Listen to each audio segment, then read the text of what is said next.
नमस्कार दोस्तों, आपका स्वागत है बड़ी खबर में। जी हाँ, आज हम चर्चा करेंगे भी पश्चिम बंगाल में 141 सीटें यानी 141 यानी 141 सीटों में क्या कुछ होने वाला है। 30 सीटों पर मतदान हो चुके हैं। 30 सीटों पर मतदान के बाद जिस प्रकार से सट्टे बाजार में उतार चढ़ाव हुआ है, उथल पुथल हुई है, उथल पुथल मचा दी है, लोगों के बीच में एक चर्चा का विषय बन गया है भी आखिर जीतेगा कौन, टीएमसी या बीजेपी। कांग्रेस और लेफ्ट पहले ही सभी सर्वे, महासर्वे, भविष्यवाणी और तमाम सट्टा बाजारों से पहले ही अलग हो चुके हैं, क्योंकि उनके जीतने के आसार नहीं हैं। चलिए, हम समय नहीं ज़्यादा गंवाएंगे। उससे पहले आपसे गुजारिश करेंगे, चैनल को सब्सक्राइब कर ले, बेल आइकन का बटन दबा ले और लाइक करना ना भूलिएगा।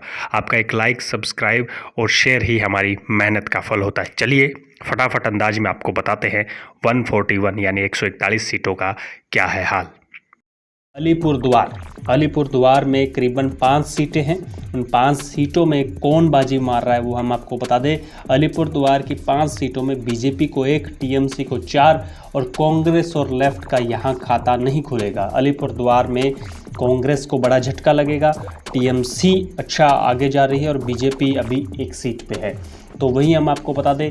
उससे अगली बात करें हम बांकुड़ा की। बांकुड़ा में 13 सीटें हैं। 13 सीटों में से अगर बात करें बीजेपी को 6 सीटें मिल सकती है और वहीं टीएमसी के खाते में सीधे तौर पर 7 सीटें जा रही है। यहाँ पर भी टीएमसी 1 सीट ज़्यादा बढ़त में है और यहाँ पर भी कांग्रेस और लेफ्ट के जो हाथ है वो खाली रहेंगे। अगर तीसरे भाग की बात करें तो पश्चिम वर्धमान की अगर हम बात करें तो वहाँ पर 9 सीटें हैं और अगर उन 9 सीटों की बात करें तो 4 सीट जो है बीजेपी को जा सकती है, 5 सीट टीएमसी को जा सकती है। कांग्रेस और लेफ्ट का खाता यहाँ पर भी नहीं खुलेगा। उससे अगली बात करें तो पूर्व वर्धमान की अगर बात करें तो पूर्व वर्धमान में करीबन 16 सीटें हैं। 16 सीटों में अगर बात करें बीजेपी के खाते में 6 सीटें जा सकती है, कांग्रेस के खाते में और सीपीआईएम जो गठबंधन है उसके खाते में 1 सीट जा सकती है। यहाँ पर 1 सीट मिल रही है और टीएमसी के खाते में सीधे तौर पर 16 में से 9 सीट जाती हुई नज़र आ रही है। यहाँ पर टीएमसी का अपना एक दबदबा है और उस दबदबे को टीएमसी कायम रख सकती है, लेकिन बीजेपी भी इस गढ़ में सेंधमारी कर रही है। 6 सीटें जो है पूर्व वर्धमान से ले रही है। वही बात करें वीरभूमि की तो वीरभूमि की 11 सीटें हैं और इन 11 सीटों की अगर हम बात करें तो यहाँ पर बीजेपी के खाते में सीधे तौर पर 6 सीटें जा रही है और टीएमसी यानी तृणमूल कांग्रेस के खाते में महज 5 सीटें और यहाँ पर कांग्रेस और लेफ्ट यहाँ पर फिर अपने हाथ खाली रख सकता है। वीरभूमि की बात करें तो यहाँ पर बीजेपी ने 1 सीट की बढ़त टीएमसी से बनाई है। तो वहीं अगले की बात करें कूच बिहार में करीबन 8 सीटें हैं और इन 8 सीटों की बात करें तो बीजेपी के खाते में 3 सीटें, टीएमसी के खाते में 5 और कांग्रेस और लेफ्ट भी यहाँ पर फिर शून्य पर ही रहेंगे। यहाँ पर भी बीजेपी और टीएमसी के बीच में टक्कर है। बीजेपी हालांकि 2 सीटें यहाँ से कम लेकर जाने के अनुमान लगाया जा रहा है।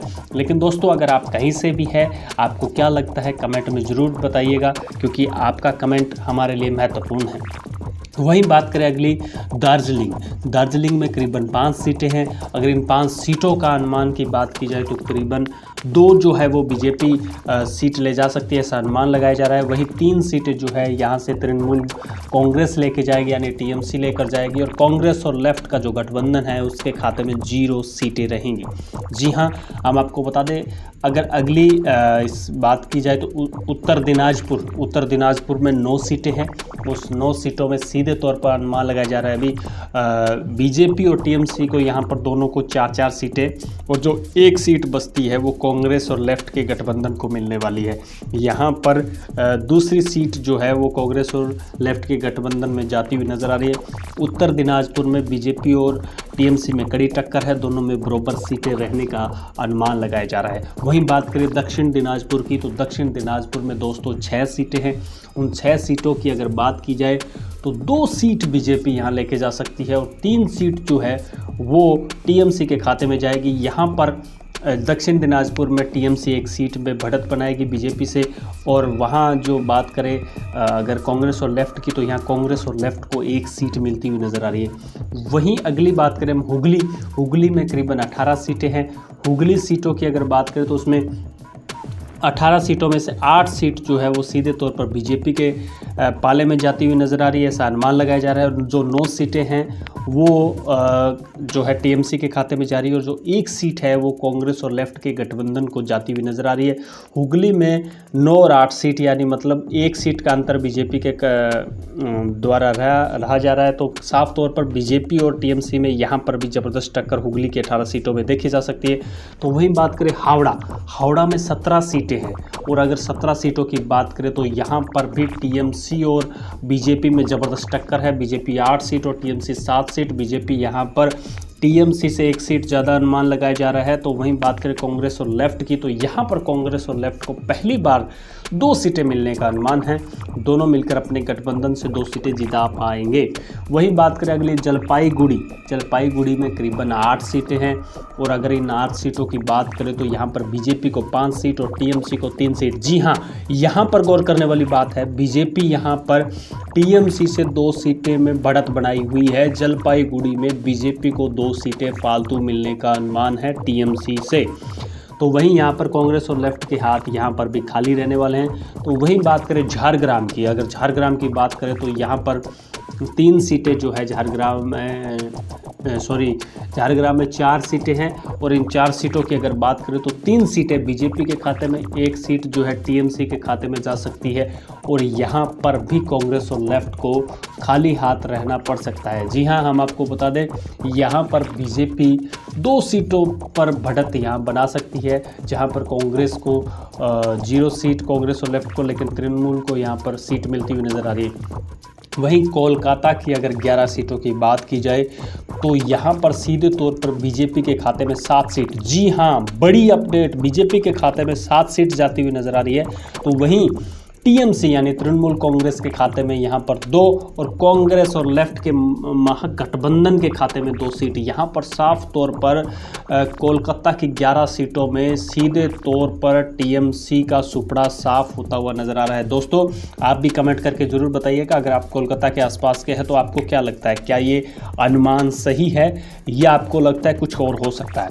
वहीं हम बात करें तो किलीपोंग में 1 सीट है, वो सीधे तौर पर टीएमसी के खाते में जाने वाली है। यहाँ पर बीजेपी और कांग्रेस के हाथ जो है दोनों के खाली रहने वाले हैं। जी हाँ दोस्तों, आपने देखा 141 सीटों की अगर बात करें तो 141 सीटों में साफ नज़र आता है कि बीजेपी को 65 सीटें, टीएमसी को 68 सीटें, सीपीआईएम को 5 और कांग्रेस को 3 सीटें। जी हाँ, बड़ा अपडेट ये है कि टीएमसी 3 सीटों से आगे है और बीजेपी जो है 3 सीट पीछे चल रही है। साफ तौर पर जिस प्रकार से भविष्यवाणियाँ चल रही है, चाहे महासर्वे की बात हो, ओपिनियन पोल हो या फिर तमाम सट्टा बाजार हो, साफ तौर पर कह चुके हैं टीएमसी और बीजेपी में ज़बरदस्त टक्कर है। लेकिन बात करें सीटों के इस आंकड़े में तो टीएमसी कहीं ना कहीं आगे दौड़ती हुई नज़र आ रही है, लेकिन ये दौड़ इतनी भी आगे नहीं है कि बीजेपी को हरा सके। दोनों के बीच में ये ज़बरदस्त घमासान है। 141 सीटों में इतना तो साफ होता है, बीजेपी और टीएमसी में ये टक्कर बड़ी ज़ोर से चल रही है। दोस्तों, आपको वीडियो कैसा लगा कमेंट बॉक्स में अपनी राय ज़रूर दीजिएगा, और साथ ही चैनल को सब्सक्राइब करके बेल आइकन का बटन दबाना ना भूलिएगा। अगर आपको खबर पसंद आई है तो अपने दोस्तों, रिश्तेदारों और भाई बंधुओं को शेयर करना भी ना भूलिएगा।